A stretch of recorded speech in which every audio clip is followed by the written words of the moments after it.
Welcome माझ्या creative universe connection या जगात तुमच्या सर्वांचे मनपूर्वक स्वागत आहे। कसे आहात सर्व? आनंदी आहात ना? असायलाच हवे। आधीच्या व्हिडिओमध्ये आपण इच्छाशक्तीची बाहुली याविषयी जाणून घेतले आणि आजच्या व्हिडिओमध्ये आपण पैशांविषयी जाणून घेणार आहोत, म्हणजे कर्जातून मुक्ती कशी करावी याविषयी जाणून घेणार आहोत।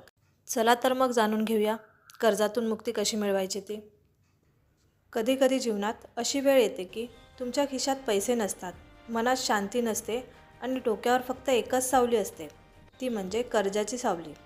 कर्ज जे फक्त बँकेचं नसतं, ते तणावाचं सुद्धा असतं, जबरदस्तीचं सुद्धा असतं आणि अनेकदा अपयशांचं सुद्धा असतं। पण एक गोष्ट लक्षात ठेवा, कर्ज म्हणजे शेवट नाही। कर्जातून मुक्ती शक्य आहे आणि ती तुमच्यापासूनच सुरू होते। कर्ज हे वादळासारखं असतं, एकदा सुरू झालं की थांबत नाही। रात्री झोप लागत नाही, सकाळी ऊर्जा राहत नाही। पण खरी ऊर्जा म्हणजे आपली ऊर्जा असते। पण खरी समस्या कर्ज नाही, समस्या म्हणजे आपण त्याला सामोरे जात नाही। भीती, लाज, अपराधीपणा हेच आपल्या डोक्यात सतत चालू असतं। आजच्या या व्हिडिओमध्ये आपण आपली भीती काढून टाकणार आहोत, स्पष्टता आणणार आहोत आणि कर्जातून पूर्णपणे मुक्तीचा मार्ग तयार करणार आहोत। जेव्हा तुम्ही कर्ज स्पष्टपणे कागदावर पाहता, ते आधीपेक्षा लहान वाटू लागतं, कारण भीती अंधारात वाटते आणि सत्य प्रकाशात शांत होतं। त्यामुळे आपल्या डोक्यात चाललेले विचार हे कागदावर उतरवणे खूप गरजेचे असते। ज्यावेळी तुमचा फोकस तुटत नाही, तुमचे भविष्य तुटत नाही। एक लक्षात ठेवा, जेव्हा तुम्ही हा विचार करता, माझं कर्ज मला संपवायचं आहे, तुमचा प्रवास तेव्हाच तिथे सुरू होतो। तुमचा पुढचा प्रत्येक खर्च, प्रत्येक निर्णय, प्रत्येक गोष्ट एक प्रश्नातून जाऊ द्या। स्वतःला सतत सांगत राहा, मी कर्जातून मुक्तीजवळ जात आहे, मी कर्जातून मुक्तीजवळ जात आहे। आपल्याला आपल्या कर्जातून मुक्त होण्यासाठी 3 मार्गांचा अवलंब करायचा आहे। पहिले, तुम्हाला लहान कर्ज संपवायचे आहे, नंतर तुम्हाला मोठे कर्ज संपवायचे आहे आणि त्याच्यानंतर अतिरिक्त उत्पन्नाचे साधन निर्माण करायचे आहे। चला तर मग जाणून घेऊ ते कसे। पहिली पद्धत, लहान कर्ज आधी संपवा। पहिल्यांदा सर्वात छोटं कर्ज सोडा, ते संपलं की आत्मविश्वास वाढतो।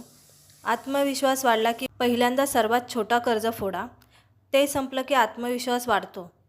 आत्मविश्वास वाढला की वेग वाढतो। त्यानंतर जास्त व्याजदर असलेले कर्ज संपवा।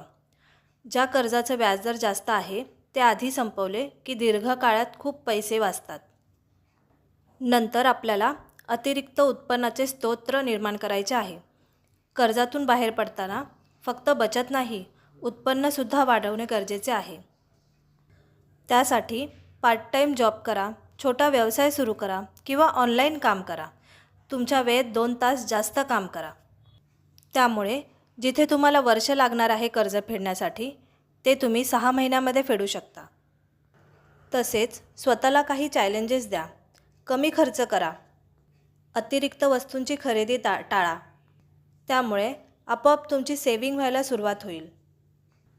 कर्जाची भीती म्हणजे मानसिक गुलामी आहे, ती भीती मनातून काढणं खूप गरजेचे आहे। दररोज सकाळी उठल्यावर स्वतःला सांगा, मी माझ्या कर्जातून मुक्त झालो आहे, मी माझ्या स्वातंत्र्याकडे चालत आहे, मी पुरेसा सक्षम आहे कर्ज फेडण्यासाठी। कर्ज म्हणजे काळोख आहे, पण काळोख कायम राहत नाही। जिथे निर्धारांना एक दिवा पेटतो, तिथे मुक्तीचा मार्ग उजळतो। आज निर्णय घ्या, आज सुरुवात करा, आज पाऊल 1 पुढे टाका, 1000 पावलं पुढे येतील। कारण कर्ज तुम्हाला बांधून ठेवू शकतं, पण तुमचं धैर्य तुमचं भविष्य मुक्त करू शकतं, हे कायम लक्षात असू द्या। जर तुम्ही कर्जातून मुक्त होण्याच्या प्रवासात असाल तर या व्हिडिओखाली कमेंट नक्की करा, मी मुक्त होणार आहे। कारण जेव्हा तुम्ही शब्द उच्चारता, तुमचं ब्रह्मांड तुमच्यासाठी काम करू लागतं। त्यामुळे सतत बोलत राहा, मी कर्जातून मुक्त होणार आहे। आणि जर व्हिडिओ आवडला असेल तर लाईक, शेअर, सबस्क्राईब नक्की करा। Thank you universe, thank you.